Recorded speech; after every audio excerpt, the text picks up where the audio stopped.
Welcome to గిట్టి channel. ఈరోజు మునక్కాయ శనగపప్పు కర్రీ చేస్తున్నాను. 2 టేబుల్ స్పూన్ ఆయిల్ వేసుకొని ఆవాలు ఎండుమిరపకాయలు వేగిన తర్వాత సన్నగా తరిగిన ఆనియను 3 తీసుకున్నాను. 3 తీసుకొని కట్ చేసి వేసుకోవాలి. అవి వేగిన తర్వాత ఇందులో ఎండు కొబ్బరి ఒక 4 టేబుల్ స్పూన్ తీసుకోవాలి. తగినంత ఎండు కొబ్బరి, ధనియాల పొడి 2 టేబుల్ స్పూన్, వెల్లుల్లి రెబ్బలు ఒక కాయ తీసుకొని అవి మెత్తగా ఇలా గ్రైండ్ చేసుకొని ఈ మసాలా అందులో ఇలా వేసుకొని ఇది వేగేంత వరకు ఎంచుకోవాలి. ఇప్పుడు ఇందులో పసుపు వేసుకుంటే ఏగిపోయింది. ఇప్పుడు సన్నగా తరుగున టమోటాలు 3 కట్ చేసి వేసుకోవాలి. ఇలా సన్నగా తరుక్కోవాలి. ఇందులో తగినంత ఉప్పు వేసుకోవాలి. 2 టేబుల్ స్పూన్లు కారం పొడి వేసుకుంటాను. ఇప్పుడు ఇందులో మూత పెట్టుకొని టమాటాలు మగ్గేంత వరకు ఉడికించుకోవాలి. ఇదిగోండి టమాటా మగ్గిపోయింది.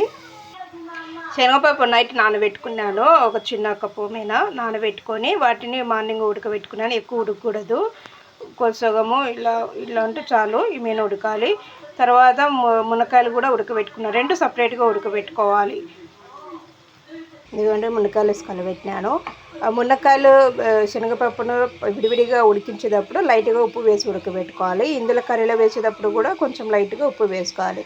ఇప్పుడు ఆ నీళ్ళను మనం ఇందులో వేసుకొని ఉడకబెట్టుకున్న వాటర్, ఇదిగోండి వాటర్ వేసుకున్నాను. ఇది జస్ట్ ఒక 10 నిమిషాలు ఉడికించుకోవాలి. మునక్కాయలు మనం ఉడికించేటప్పుడు మెత్తగా ఉడికించుకోవద్దు, సుగంగా ఉడికించుకోవాలి.